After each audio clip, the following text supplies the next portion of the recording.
Assalamualaikum warahmatullahi wabarakatuh. Halo teman-teman semuanya. Di sini kita akan membahas beberapa konsep penting dalam usul fikih. Yang pertama ada amar, nahi, dan juga amkhos, dan yang terakhir itu nasih dan mansuh. Nah, apa itu am dan lain sebagainya? Nah, mengapa konsep-konsep itu penting dalam ajaran Islam? Nah, mari kita bahas. Yang pertama ada amar. Pengertian amar secara bahasa berasal dari kata amara ya'muru amron yang artinya perintah, dan secara istilah adalah lafadz yang di dalamnya menunjukkan tuntutan untuk melaksanakan suatu pekerjaan yang datangnya dari atasan kepada bawahan. Nah, dari definisi di atas dapat dipahami bahwa amar itu tidak hanya ditunjukkan pada lafadz-lafadz yang berupa sigot amar, tetapi juga bisa dari kata yang menunjukkan arti perintah. Dari definisi di atas dapat dipahami bahwa amar itu tidak hanya ditunjukkan pada lafadz-lafadz yang berupa sigot amar, tetapi juga berasal dari kata yang menunjukkan arti perintah. Jadi, amar merupakan suatu permintaan untuk mengerjakan sesuatu yang sifatnya itu mewajibkan atau mengharuskan. Jika tidak seperti itu, maka tidak dinamakan dengan amar. Selanjutnya, syarat-syarat amar. Yang pertama, itu harus berupa ucapan permintaan, yang contohnya uf'ul, kerjakanlah. Yang kedua, harus berupa kata amar. Yang ketiga, tidak ada qarinah yang membatasi. Dan yang keempat, datangnya perintah itu dari atasan kepada bawahan, bukan dari bawahan kepada atasan. Karena kalau dari bawahan kepada atasan, itu namanya doa. Nah, selanjutnya kita akan membahas beberapa hakikat bentuk amar. Yang pertama, amar menunjukkan kepada wajib. Qaidahnya, al-aslu fil amri lil wujub. Hukum asal menunjukkan kepada wajib. Ini contohnya wa aqimus shalah wa atuz zakah yang terdapat pada surah Al-Baqarah ayat 43. Nah, perintah untuk mendirikan sholat dan menunaikan zakat itu hukumnya wajib, karena itu langsung datangnya dari Allah dan ditujukan kepada manusia, dan ketika kita tidak melaksanakannya, kita termasuk manusia yang ingkar. Yang kedua, itu ada al-asru fil amri lin nadbi, yang asal menunjukkan kepada sunnah. Contohnya, laula an asyakku ala ummati la amartuhum bisyiwakin inda kulli sholah, yang artinya, jikalau tidak memberatkan terhadap umatku, sungguh aku perintahkan kepada mereka untuk bersiwak ketika akan melaksanakan sholat. Hadis riwayat Bukhari. La amartuhum ini hukumnya adalah sunnah, karena Rasulullah itu tidak ingin memberatkan terhadap umatnya, dan hukum bersiwak ini menjadi dianjurkan ketika kita akan melaksanakan sholat, tetapi hukumnya tidak sampai pada derajat untuk kewajiban dan membebankan kepada kita. Nah, yang ketiga selanjutnya itu ada al-aslu fil amri la yaqtadi tikror, yang artinya asal pada perintah tidak menghendaki berulang-ulang. Contohnya wa atimul hajja wal umrata lillah, yang artinya dan sempurnakanlah haji juga umroh karena Allah. Nah, di sini itu maksudnya amar tidak menghendaki berulang-ulang, hanya menghendaki hasilnya untuk mengerjakan suatu kali. Nah, jika mau dilaksanakan berkali-kali di kemudian hari, itu juga tidak apa-apa. Selanjutnya, itu ada amar tidak menunjukkan untuk bersegera. Qaidahnya, al-aslu fil amri la yaqtadil faur. Contohnya, fasyamu thalathata ayyam. Nah, di sini thalathata ayyam, maka berpuasalah 3 hari. Ayat tersebut tidak menunjukkan ketentuan hukum untuk melaksanakannya itu kapan. Jadi, kita tidak dituntut untuk bersegera. Jadi, kalau mau dilaksanakan 3 hari berturut-turut boleh, mau dilaksanakan 1 minggu 1 kali dan dilanjutkan minggu-minggu setelahnya juga boleh, itu bebas karena tidak dituntut untuk bersegera. Selanjutnya, itu ada amar dengan wasilah-wasilahnya. Qaidahnya, al-amru bisyai'in amrun biwasa ilihi. Menyuruh melakukan sesuatu berarti menyuruh segenap jalan-jalannya.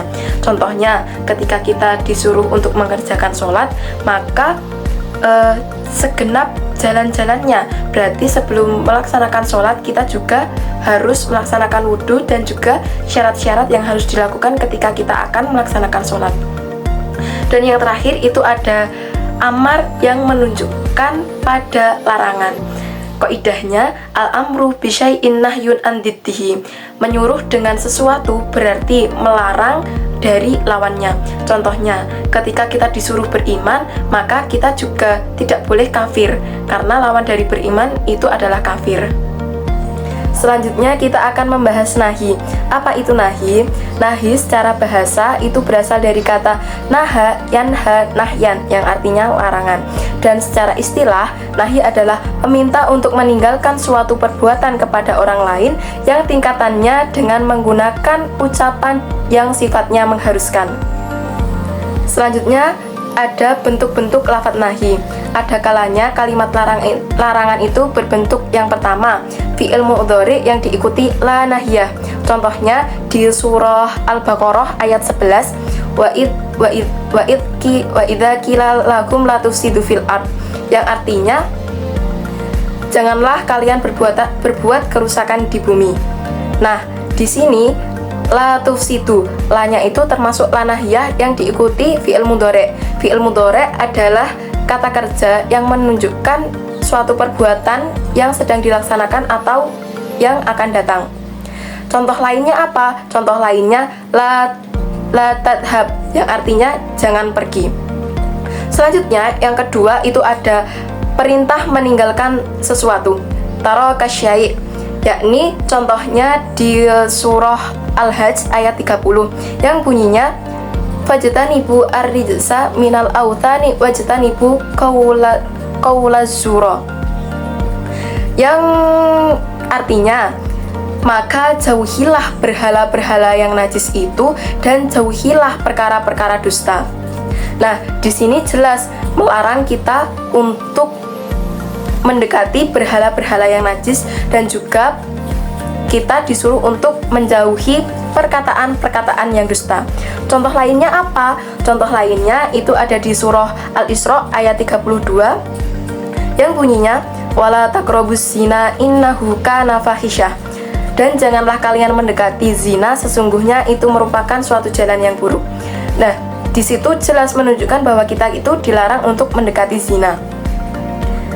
Selanjutnya kita akan membahas makna larangan tidak selalu menunjukkan haram, tetapi juga bisa hukum-hukum yang lain. Yang pertama itu ada makruh, sebagaimana dalam firman Allah di surah Al-Maidah ayat 87 yang bunyinya ya ayyuhalladzina amanu la tuharrimu thayyibati ma ahallallahu lakum wa la ta'tadu innallaha la yuhibbul mu'tadin, yang artinya wahai orang-orang yang beriman, janganlah kamu mengharamkan apa-apa yang baik yang telah dihalalkan oleh Allah kepadamu.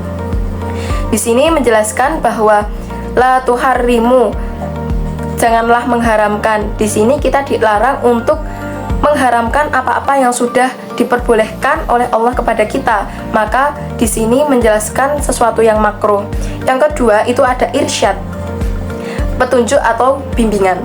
Dalam irsyad ini kita juga bisa menemuinya di surah Al-Maidah ayat 101 yang bunyinya ya ayyuhalladzina amanu la tas'alu an asya'i in tubdalakum tasukum. Artinya, hai orang-orang yang beriman, janganlah kamu menanyakan kepada nabimu hal-hal yang jika diterangkan niscaya menyusahkanmu.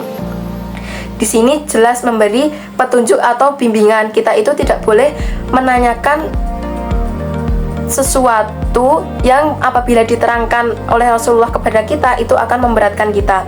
Yang ketiga itu ada doa, seperti yang termaktub dalam surah Al-Imran ayat 8 yang bunyinya Rabbana la tuzigh qulubana ba'da idh hadaitana min ladunka rahmah wa innaka antal wahhab, yang artinya ya Tuhan kami, janganlah Engkau jadikan hati kami cenderung kepada kesesatan sesudah Engkau memberi petunjuk kepada kami.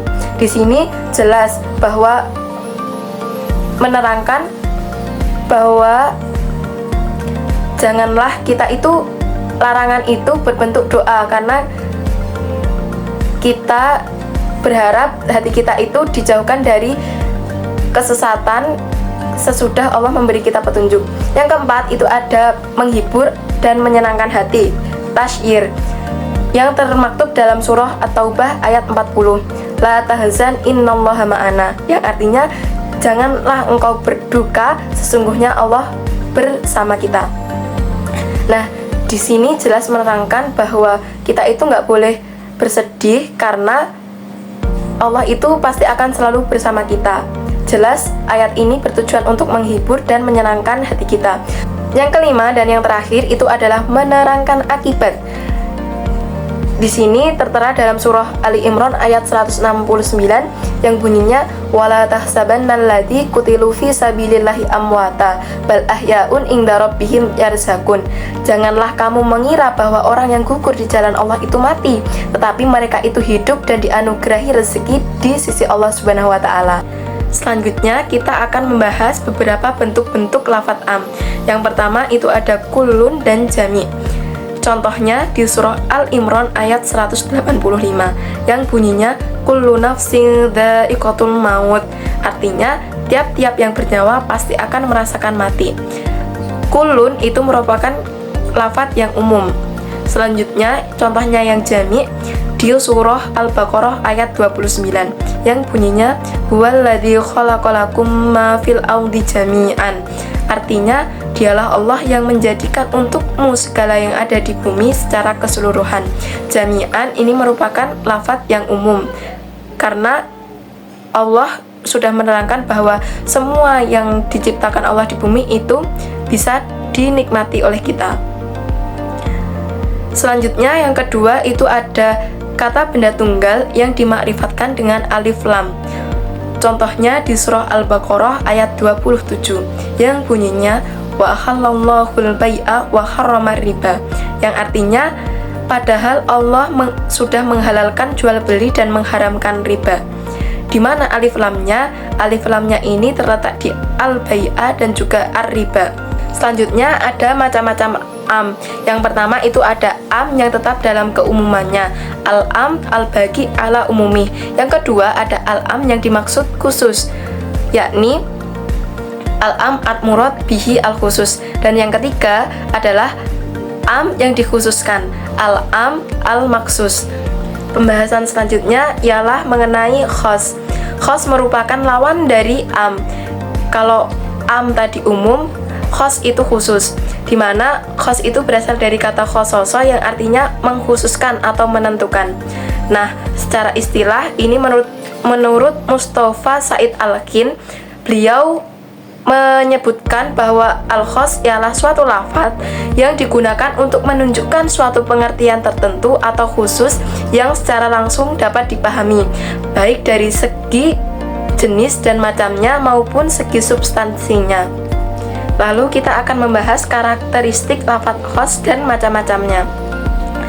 Karakteristik lafadz khos yang pertama diungkapkan dengan menyebutkan jumlah atau bilangan dalam satu kalimat. Yang kedua, menyebutkan jenis, golongan atau nama sesuatu atau nama seseorang. Yang ketiga, suatu lafadz yang diberi batasan dengan sifat atau idhofah. Dari ketiga ciri atau karakteristik tersebut dapat dipahami bahwa lafadz khos menunjukkan makna tertentu dan spesifik. Selanjutnya ada macam-macam lafadz khos. Yang pertama itu adalah lafadz khos mutlak, yakni lafadz yang tidak terbatas atau tidak diikuti oleh syarat apapun. Contohnya di surah Al-Mujadilah ayat 3 yang bunyinya fatahriru raqabati min qabli ayatamassa, yang artinya maka mereka diwajibkan memerdekakan seorang budak sebelum kedua suami istri itu bercampur. Lafadz raqabatin, budak, dalam ayat tersebut ialah lafadz khos yang mutlak karena tidak ada qoyad pembatas dalam sifat tertentu. Yang kedua ada lafadz khos muqayyad, yakni adalah lafadz yang memiliki syarat sebagai pembatas. Contohnya dalam surah An-Nisa ayat 92 yang bunyinya wa man qatala mu'minan khoto'an fatahriru raqabatin mu'minatin wa diyatin muslimatun ila ahlihi, yang artinya dan barang siapa membunuh seorang mukmin karena tersalah, hendaklah ia memerdekakan seorang hamba sahaya yang beriman serta membayar diat yang diserahkan kepada keluarganya si terbunuh itu. Nah, di sini jelas sekali bahwa qatala membunuh dibatasi dengan karena tersalah. Dan yang kedua itu ada seorang hamba sahaya yang dimerdekakan itu dibatasi dengan yang beriman dan lain sebagainya. Yang ketiga adalah lafadz khos dalam bentuk nahi, larangan, yang terdapat dalam surah Al-Baqarah ayat 221 yang bunyinya wala tankihul musyrikati hatta yu'min, yang artinya dan janganlah kamu menikahi wanita-wanita musyrik sebelum mereka beriman. Pada ayat ini jelas menjelaskan larangan untuk menikahi wanita musyrik. Maka bentuk larangan ini khusus dan wajib ditinggalkan perbuatannya selama tidak ada syariat apapun yang membawanya pada hukum yang lain. Selanjutnya yang keempat ada lafadz khos dalam bentuk amar, perintah. Lafadz khusus yang berbentuk perintah atau berita yang memiliki arti perintah, maka itu artinya wajib. Contohnya di surah Al-Maidah ayat 38 yang bunyinya wasariku wasariqatu faqta'u aydiyahuma. Artinya laki-laki yang mencuri dan perempuan yang mencuri, potonglah tangan keduanya. Pada ayat ini jelas menjelaskan perintah memotong tangan bagi pencuri baik perempuan maupun laki-laki. Pembahasan selanjutnya dan yang terakhir ini ada mengenai nasih dan juga mansuh. Apa itu nasih? Nasih adalah dalil yang menghapus dalil sebelumnya, dan sedangkan mansuh adalah dalil yang dihapus oleh dalil yang datang setelahnya. Rukun nasah dan mansuh. Yang pertama, dalil yang dihapus itu mansuh, dan dua, hukum pengganti nasih harus lebih tinggi derajatnya. Yang ketiga, urutan waktu. Mansuh itu sebelum dan nasah itu sesudah. Pembahasan selanjutnya kita akan membahas mengenai bentuk-bentuk nasih dan juga mansuh. Nah, di sini itu ada nasih Al-Quran dengan Al-Quran, Al-Quran dengan hadis, Al-Quran dengan ijma, dan yang terakhir Al-Quran dengan qiyas. Yang pertama, Al-Quran dengan Al-Quran. Contohnya mengenai pengharaman khamr. Ayat yang pertama ini ada di surah Al-Baqarah ayat 219 yang bunyinya yas'alunaka 'anil khamri wal maisir qul fihima itsmun kabirun wa manafi'u lin-nasi wa itsmuhuma akbaru min naf'ihima, yang artinya mereka bertanya kepadamu tentang khamr dan judi, katakanlah pada keduanya terdapat dosa besar dan beberapa manfaat bagi manusia, tetap dosa keduanya lebih besar daripada manfaatnya. Nah, di ayat ini belum melarang khamr, tetapi di sini masih berupa peringatan bahwa mudarat khamr itu lebih besar daripada manfaatnya. Lah, ayat ini dinasih dengan Quran surah An-Nisa ayat 43 yang bunyinya ya ayyuhalladzina amanu la taqrabus sholata wa antum sukara hatta ta'lamu ma taqulun, yang artinya wahai orang-orang yang beriman, janganlah kamu sholat sedang kamu dalam keadaan mabuk sehingga kamu mengerti apa yang kamu ucapkan. Nah, di ayat ini sudah ada pembatasan mengenai hukum khamr, yakni ketika akan melaksanakan sholat kita dilarang untuk mabuk. Kemudian dua ayat tersebut dinasih dengan Quran surah Al-Maidah ayat 90 yang bunyinya ya ayyuhalladzina amanu innamal khamru wal maisir wal ansabu wal aslamu rijsum min amali syaitan fajtanibuhu la'allakum tuflihun. Artinya, wahai orang-orang yang beriman, sesungguhnya meminum khamr, berjudi, berkorban untuk berhala, dan mengundi nasib dengan anak panah adalah perbuatan keji dan perbuatan setan. Maka jauhilah agar kamu beruntung. Di ayat ini sudah melarang total mengenai khamr. Jadi, dua ayat yang pertama tadi sudah benar-benar dihapus dengan ayat Al-Maidah ayat 90 ini. Selanjutnya yang kedua ada nasah Al-Quran dengan hadis, yakni Contohnya di Quran surah Al-Maidah ayat 38 yang bunyinya wasariqu wasariqatu faqta'u aydiyahuma, yang artinya laki-laki yang mencuri dan perempuan yang mencuri potonglah kedua tangannya. Nah, ayat ini dinasah dengan hadis Nabi yang bunyinya an Aisyah qalat qala Rasulullah sallallahu alaihi wasallam la taqta'u al-yadu illa fi rubu'in dinarin fasoidan, yang artinya dari Aisyah, ia berkata Rasulullah Shallallahu Alaihi Wasallam bersabda, tidak dipotong tangan seorang pencuri kecuali barang yang dicurinya bernilai 1/4 dinar atau lebih. Nah, yang ketiga ada nasih Al-Quran dengan ijma'. Contohnya di Quran surah Al-Jumu'ah ayat 9 yang bunyinya ya ayyuhalladzina amanu idanu diyas sholati. Selanjutnya yang ketiga itu ada nasih Al-Quran dengan ijma'. Contohnya di Quran surah Al-Jumu'ah ayat 9 yang bunyinya ya ayyuhalladzina amanu idza nudiya lis-sholati min yaumil jum'ati fas'au ila dzikrillahi wa darul bai'. Artinya, apabila diseru untuk menunaikan sholat Jumat, maka bersegeralah kamu kepada mengingat Allah dan tinggalkanlah jual beli. Nah, ayat tersebut yang mengenai kewajiban sholat Jumat yang berlaku bagi semua orang, para ulama telah sepakat ijma' bahwa kaum wanita, budak dan anak-anak tidak wajib untuk melaksanakan sholat Jumat. Kemudian yang terakhir ini ada nasih Al-Quran dengan qiyas yang terdapat dalam Quran surah An-Nur ayat 2 yang bunyinya az-zaniyatu waz-zani fajlidu kulla wahidin minhuma mi'ata jaldah, yang artinya perempuan yang berzina dan laki-laki yang berzina maka adalah tiap-tiap seorang dari keduanya 100 kali dera. Nah, ayat ini dinasih dengan Quran surah An-Nisa ayat 25 yang bunyinya fa'idha uhsinna fa'in ataina bifahishatin fa'alaihinna nisfuma alal muhsonati minal adab, yang artinya apabila mereka telah menjaga diri dengan kawin kemudian mereka mengerjakan perbuatan yang keji, zina, maka atas mereka separuh hukuman dari hukuman wanita-wanita merdeka yang bersuami. Nah, ayat di atas menerangkan secara khusus bahwa hukuman dera bagi pezina budak perempuan adalah separuh dari dera yang berlaku bagi orang merdeka yang berzina.